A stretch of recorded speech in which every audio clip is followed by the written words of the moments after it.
왜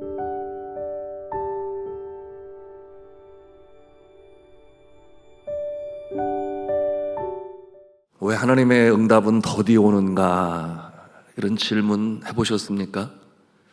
아마도 기도하는 자들은 다 그런 생각을 가질 거예요. 왜 하나님의 응답은 더디 오는가?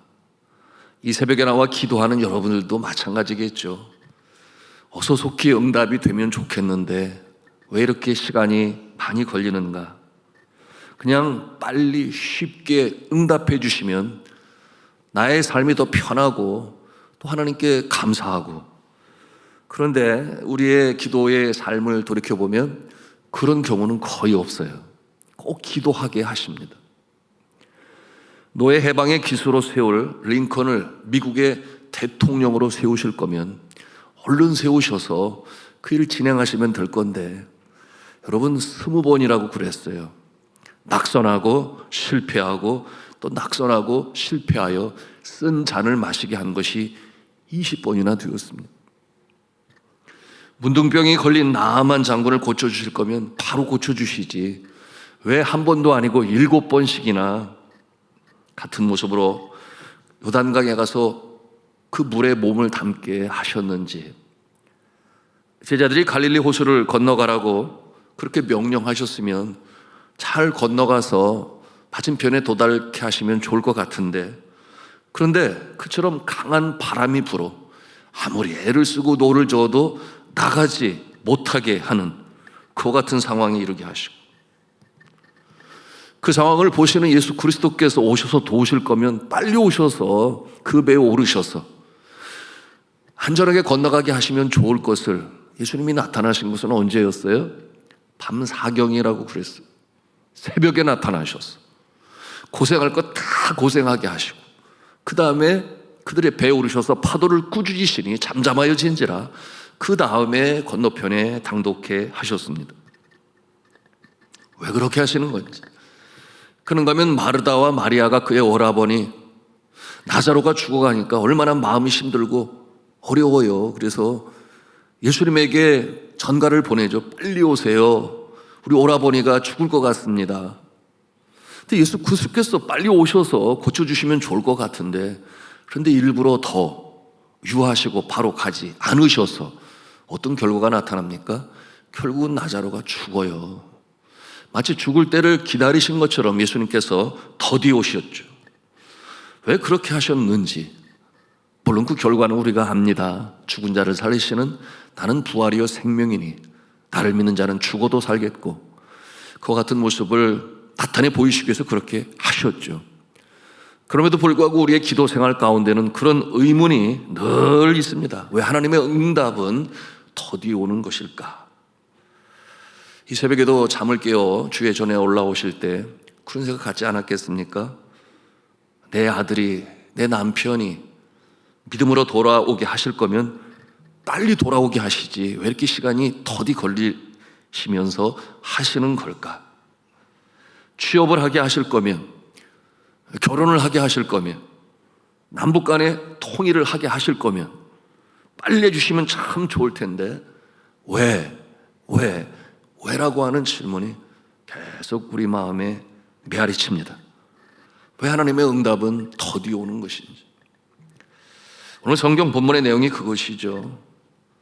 모세를 광야에서 40년 동안 훈련시키셨으면, 기다리게 하셨으면, 그리고 이제 모세를 그 시내산 기슭에 있는 불이 꺼지지 않는 그 떨기나무 앞으로 부르셔서 사명을 주셨으면 그 이스라엘 백성들 빨리 출애굽하여 약속의 땅으로 인도하게 하시면 될 것 같은데, 그렇게 순종하여 하나님의 명령을 행하려고 하면 그 바로왕의 마음을 얼른 돌이키셔서, 그렇죠?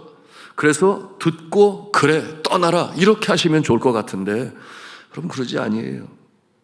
오히려 바로왕의 마음을 강팍하게 하셔서 바로 일이 이루어지지 않게 하시고, 따라서 어떤 일이 벌어집니까? 이스라엘 백성들에게 더 강한 압박이 들어오고 더 많은 노역으로 힘들게 하고, 그리고 원성을 사는 이 모세의 모습 보면서 도대체 왜 이렇게 하시는 것인지 이 모세의 마음이 너무나 힘들지 않아요? 그런 내용이 이제 오늘 본문에 나와 있습니다. 저는 도대체 왜라고 하는 이와 같은 표현을 썼는데 모세는 어떻게 표현을 합니까? 오늘 말씀해 보니까 5장 22절 모세는 그의 마음을 표현을 하는데 5장 22절 보니까 어찌하여라는 단어를 사용해요. 어찌하여 이 백성이 학대를 당하게 하셨나이까? 어찌하여 나를 보내셨나이까?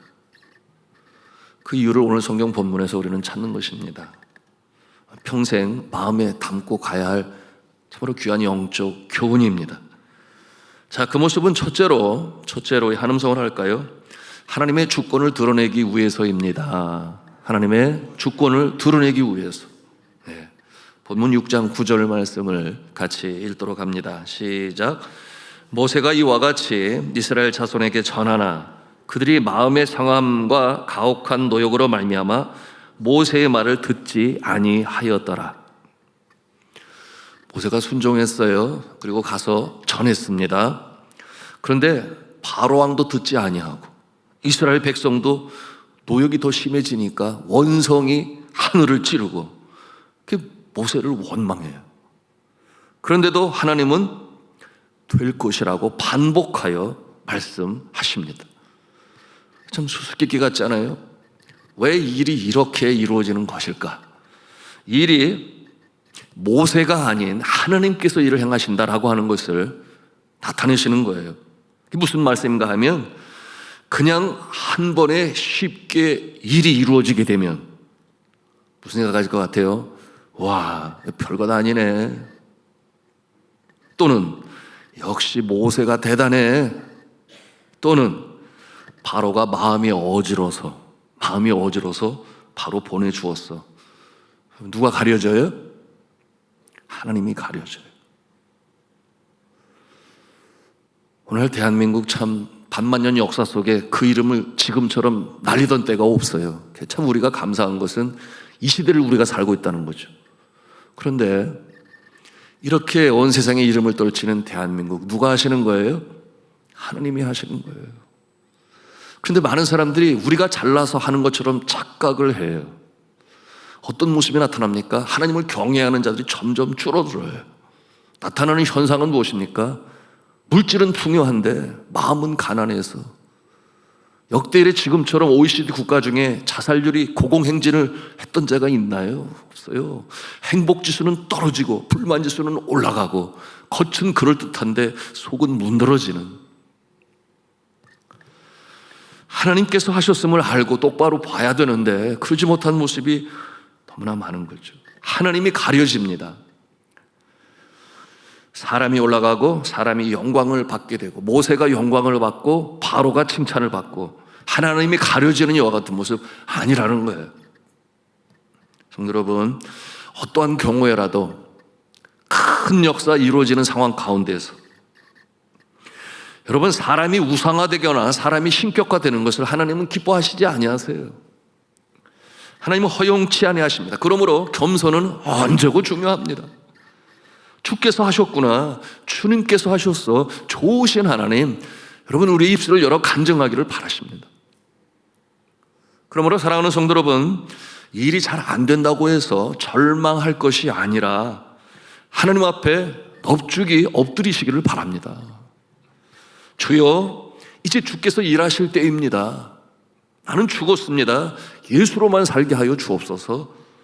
예수로만 일어나게 하여 주옵소서. 이것이 토탈 커미트먼트라고 하는 전적인 하나님께 맡기고 의뢰하는 것인데, 여러분 이와 같이 기도하시기를 바랍니다. 두 번째로 한음성을 하겠습니다. 하나님이 어떠하신 분이신지를 알게 하시기 위함입니다. 하나님이 어떠하신 분이신지를 알게 하시기 위해서입니다. 즉 하나님의 이 성품, 하나님의 인격이 무엇인가를 깨달아 알게 하시기 위하여 응답이 더디 올 수 있다. 본문 6장 2절과 3절 말씀 우리 같이 읽도록 하겠습니다. 6장 2절 3절 시작. 하나님이 모세에게 말씀하여 이르시되 나는 여호와이니라. 내가 아브라함과 이삭과 야곱에게 전능의 하나님으로 나타났으나 나의 이름을 여호와로는 그들에게 알리지 아니하였고. 아브라함과 이삭과 야곱에게 하나님은, 그리고 모세에게까지 엘샤다이라고 하는 전능하신 하나님의 그 이름으로 보이셨습니다. 그런데 이제 모세에게 불타는 떨기나무 앞에서 여호와, 또 다른 발음으로는 야훼라고 그래요. 그 뜻이 스스로 존재하시는 하나님, 과거나 지금이나 미래에도 존재하시는 그 하나님의 이름을 모세에게 알려주셨어요. 그 이름은 이제 여호와, 과거, 현재, 미래에 존재하시는 그 같은 하나님으로 자신을 드러내신 것입니다. 그의 성품과 인격성을, 그 속성을 보여주시는 이름이에요. 근데 이 모습은 어떠한 의미를 가지고 있는가? 과거와 현재와 미래, 즉 과거에 약속하신 것을 현재와 미래에 이루어 가시는 하나님이라는 그 뜻을 담고 있습니다. 반드시 하신 약속을 지키시는 하나님, 그런 뜻을 담고 있는데요. 오늘 본문 6장 4절 5절 말씀 우리 같이 또 보겠습니다. 잘 설명이 되어 있는데요. 같이 읽겠습니다. 시작. 가나안 땅 곧 그들이 거류하는 땅을 그들에게 주기로 그들과 언약하였더니 이제 애굽 사람이 종으로 삼은 이스라엘 자손의 신음소리를 내가 듣고 나의 언약을 기억하노라. 아멘.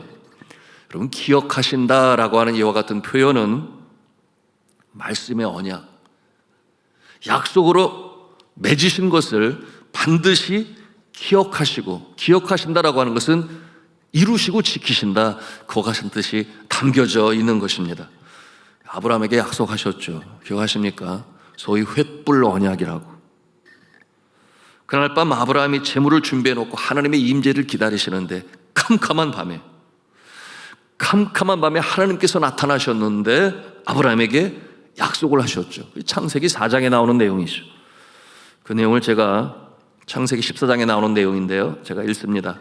여호와께서 아브라함에게 이르시되 너는 정령이 알라. 내 자손이 이방에서 객이 되어 그들을 섬기겠고 그들은 400년 동안 내 자손을 괴롭히리라. 그 섬기는 나라를 내가 징치할지며 그 후에 내 자손이 큰 재물을 이끌고 나오리라. 너는 장수하다가 평안히 조상에게 돌아가게 장사될 것이요 내 자손은 4대 만에 이 땅으로 돌아오리니 이는 아모리 족속의 죄악이 아직 관영치 아니함이니라 하시더니, 하나님께서 아브라함에게 하신 약속이에요. 그것이 이제 이룰 때가 된 것입니다. 그게 모세를 불러서 그 일을 행하시는 것이죠. 자, 전에 사랑하는 성도 여러분, 하나님의 언약, 하나님의 약속은 반드시 이루어짐을 믿으시기 바랍니다. 더디 오더라도 하나님의 언약은 불변합니다. 하나님의 말씀은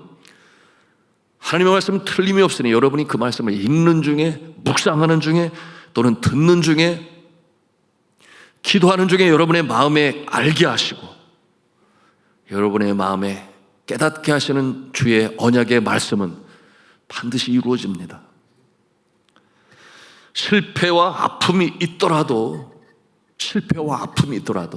반드시 이루어진다. 언제?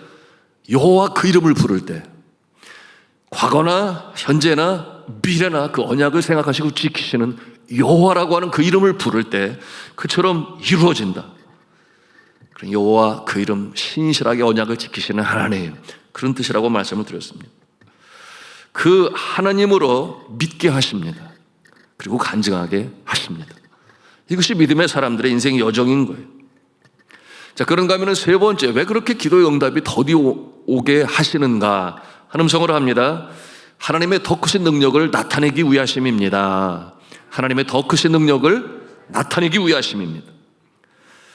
이 말씀은 우리의 믿음도, 또한 우리의 성품도 더 크고 깊게 자라나게 하시기 위한 방편이라 할 수 있겠습니다.